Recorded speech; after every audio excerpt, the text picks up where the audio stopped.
ভোলা জেলা পরিষদ বরিশাল বিশ্ববিদ্যালয়স্থ ভোলা জেলা ছাত্রছাত্রী কল্যাণ সমিতির সম্মানিত সভাপতি, উপস্থিত সম্মানিত সাধারণ সম্পাদক, প্রিয় সহকর্মীবৃন্দ, সামনে আমাদের ভোলার কৃতি সন্তানেরা এবং এই বিশ্ববিদ্যালয়ে যারা অধ্যয়ন করছো, প্রিয় শিক্ষার্থী এবং আমার সন্তান তুল্য শিক্ষার্থীবৃন্দ, আসসালামু আলাইকুম। আমি যখন এই বিশ্ববিদ্যালয়ে আসি তখন তোমাদের এই সংগঠনের অস্তিত্ব ছিল না। যারা আজকে এখানে বসে আছে তারা জানে, যারা শুরু করেছে। সেই সময়েও আমি কাদের সাথে ছিলাম, আজও আছি তোমাদের সাথে এবং আগামীতেও থাকবো ইনশাআল্লাহ। ইতিমধ্যে হয়তো তোমরা শুনেছ, গতকাল অর্থাৎ বৃহস্পতিবার 30 তারিখ আমার কর্মজীবনের শেষ দিন ছিল। আনুষ্ঠানিকভাবে অর্থাৎ বিধিবদ্ধ যে সংবিধিবদ্ধ যে নিয়ম সেই অনুযায়ী গতকাল আমার ছিল শেষ কর্মদিবস।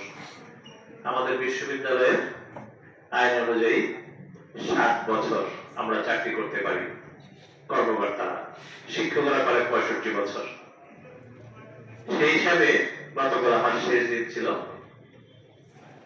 আমি আমার কর্তৃপক্ষকে বিনয়ের সাথে বলেছিলাম যে আমি আর এই বিশ্ববিদ্যালয়ে কন্টিনিউ করতে চাই না, কিন্তু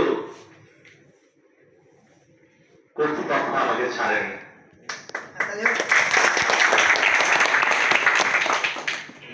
আমি আশা করেছিলাম কর্তৃপক্ষ আমাকে চিঠি দিবে যে আপনি আগামী 1 বছরের জন্য যে নিয়ম মাফিক পিয়ারের অর্থাৎ অবসর যে ছুটি সেটি ভোগ করতে যাবে, কিন্তু কর্তৃপক্ষ আমাকে চিঠি দিয়েছে আপনার পিয়ার স্থগিত করা হলো এবং আপনি বিশ্ববিদ্যালয়।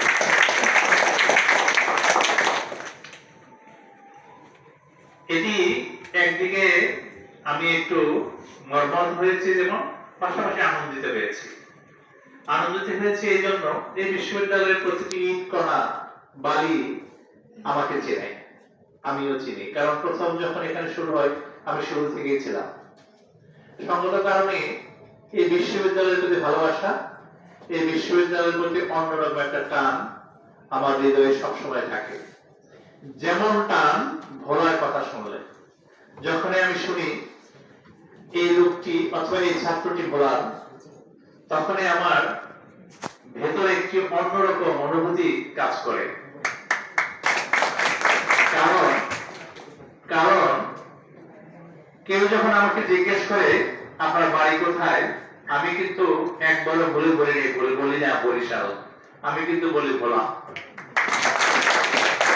কারণ আমরা যারা ভোলায় বসবাস করি, আমরা যারা ভোলাইয়া, আমরা মনে করি আমরা বরিশালের নই, আমরা ভোলার মানুষ। আমাদের আলাদা আইডেন্টিটি আছে, আমাদের স্বতন্ত্র ব্যক্তি সত্তা আছে, আমাদের আলাদা পরিচয় আছে। আমরা ভোলার মানুষ, আমরা প্রকৃতির সাথে যুদ্ধ করা মানুষ, আমরা সাহসী মানুষ। আমরা কখনো কাউকে ভয় পাই না, আমরা অন্যায়ের কাছে মাথা নত করি না। আমরা এই দ্বীপকে নিয়ে আমরা গর্ববোধ করি এবং এই দ্বীপের মানুষ হিসাবে আমরা নিজেদেরকে পরিচয় দিতে ভালোবাসি। যখন ভোলা বলে অনেকে অনেক সময় বলে চৌরা, এটা নিশ্চয় আপনারা জানেন। আমি তখন গর্ববোধ করি, হ্যাঁ এই ভোলার মানুষ, আমি চৌরা, চরে আমার বাস, চরে আমার জন্ম, চরে আমার বেড়ে ওঠা। কিন্তু একটি কথা তখন তাদের মুখে বলি, আমি চরের মানুষ, আমি লিড করছি আপনাদের, আমি চরের মানুষ, আমি চরের মানুষ। এই বরিশালের বিভাগের সর্বোচ্চ বিদ্যাপীঠ বরিশাল ইউনিভার্সিটি, সেই ইউনিভার্সিটির কর্মকর্তা কর্মচারীদের সর্বোচ্চ আসনে আছে এই ভোলার চরের মানুষটি। এবং যখনই শুনি ভোলার কোনো ছেলে, কোনো মেয়ে, কোনো শিক্ষার্থী সে কোনো সমস্যায় আছে, আমার কাছে আসলে আমি আপ্রাণ চেষ্টা করি। আমি মনে করি এটি আমার সন্তান, এটি আমার মাটির সন্তান। তার সাথে শুধু আমার রক্তের বাঁধন নয়, তার সাথে আমার আত্মার বাঁধন। সুতরাং তোমাদের সবার কাছে একটি বিষয় আমি খুব স্পষ্ট ভাষায় বলতে চাই, যে কোনো বিপদে, যে কোনো সমস্যায় আমি আছি তোমাদের সাথে। এটি শুধু বলার জন্য বলা নয়, আমি এটি চেষ্টা করি সবসময় করতে। আর নবীন যারা আজকে এসছো, তোমাদের স্বাগত জানাচ্ছি এই বিশ্ববিদ্যালয়ে। আল্লাহ পাক আমাকে যে কয়দিন এখানে আমার রিজিক রেখেছেন, তোমাদের জন্য আমার দরজা সবসময় খোলা।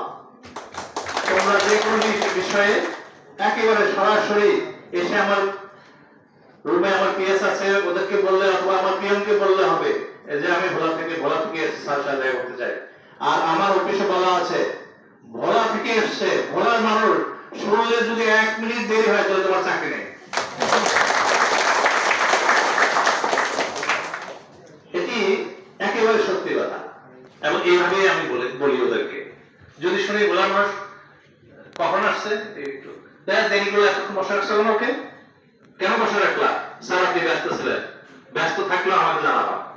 অর্থাৎ আমি বলতে চাচ্ছি যে তোমাদের সাথে, ভোলার সাথে আমার টানটা এরকম, ভোলার সাথে আমার আত্মার সম্পর্কটা এরকম।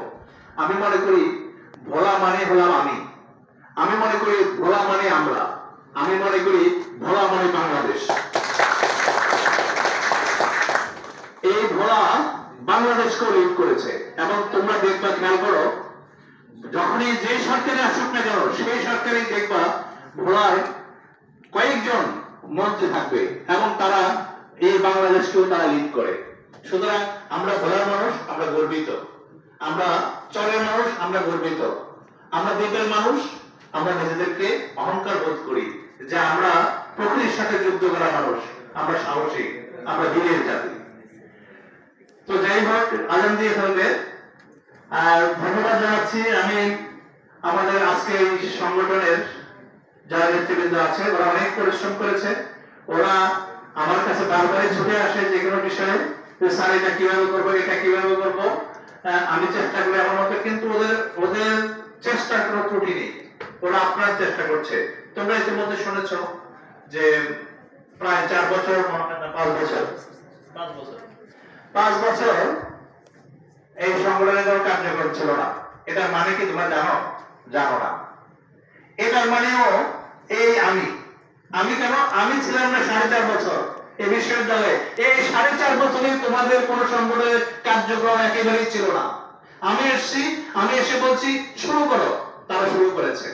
আমার যত বিশ্বাস, ইনশাআল্লাহ আগামীতে আমি ওদের আছি, এই সংগঠনটি, এই রুমটি কানায় কানায় ভরপুর থাকবে। এরপরে অনুষ্ঠানে আমরা বুঝিয়ে দেব যে আমরা পারি, আমরা বুঝিয়ে দেব আমরা শুধু লেখাপড়া নয়, আমরা সব দিক থেকে ভোলার মানুষ এগিয়ে আছি। তবে একটি কথা, যে কথাটি তোমাদের অগ্রজ বলে গেছে, বিশ্ববিদ্যালয় যেমন মুক্ত চর্চা, বুদ্ধির চর্চা জায়গা, বিশ্ববিদ্যালয় তেমনি নষ্ট হয়ে যাওয়ার জায়গা। এখানে তোমাদেরকে পথ বেছে নিতে হবে, কোন পথে তুমি যাবে, কোন পথে গেলে তুমি সেই লক্ষ্যে পৌঁছতে পারবে, যে লক্ষ্য তোমাকে তোমার বাবা মা বলে দিয়েছে যে বাবা তুই আমার একমাত্র ভরসা। সেই জায়গায় পৌঁছতে হলে তোমাকে পথ বেছে নিতে হবে। সেই পথটি বেছে নেওয়ার জন্য তোমাকে অবশ্যই তোমার এলাকার, অর্থাৎ এই ভোলা কল্যাণ সমিতির যারা ভালো বড় ভাই আছে, যারা এই সংগঠন জড়িত আছে, যারা ভালো ছাত্র, যাদেরকে তোমরা ভালো মনে করো, তাদের সাথে অবশ্যই পরামর্শ করবে। আমি বলবো যে কথাটি তোমাদের অগ্রজ বলে গেছে, রাজনৈতিক গড্ডালিকে প্রবাহে নিজেদেরকে কখনোই গা ভাসিয়ে দেবে না। এটি দিতে গেলেই তুমি যে কোনো সময় যে কোনো বিপদে পড়তে পারো, এটা করতে গেলেই পাপে তোমার বিপদ আসতে পারে। সুতরাং জেনে শুনে বুঝেই তুমি পা বাড়াবে। আমি এই কথা বলছি না যে তুমি রাজনৈতিক সংগঠনের সাথে জড়িত হবে না, আমি এই কথা বলছি না। আমি বলছি তুমি যাই করবে ভেবে চিন্তে করবে, একেবারেই নিজের স্বপ্ন, বাবা মার স্বপ্নকে সামনে রেখে করবে।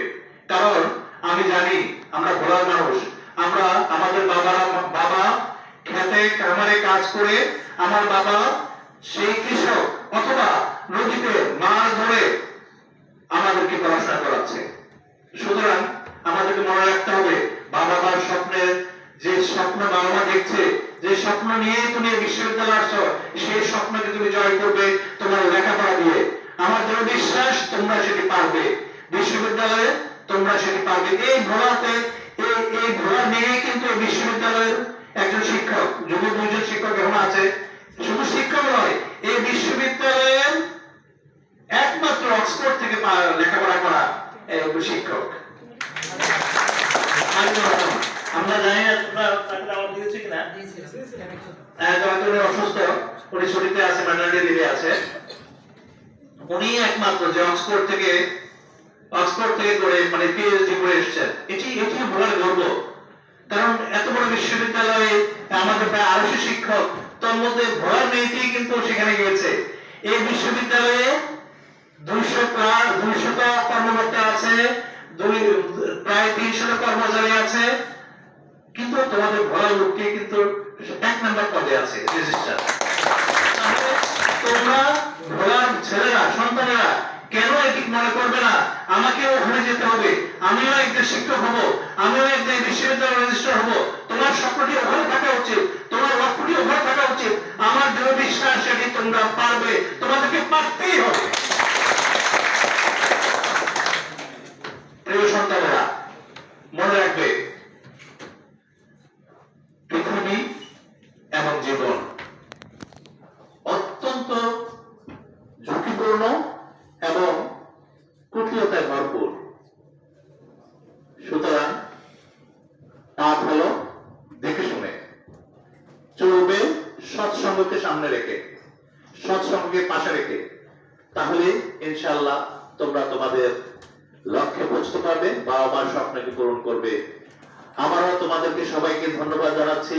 এই সংগঠনে যারা নেতৃত্ব দিচ্ছে সবাইকে ধন্যবাদ জানাচ্ছি। তোমাদের সবার জন্য অনেক অনেক শুভকামনা, অনেক অনেক দোয়া রইল। আমার দরজা তোমাদের জন্য সবসময় খোলা। আবারও সবাইকে শুভেচ্ছা এবং অভিনন্দন জানিয়ে আমি আমার বক্তব্য শেষ করছি। আসসালামু আলাইকুম।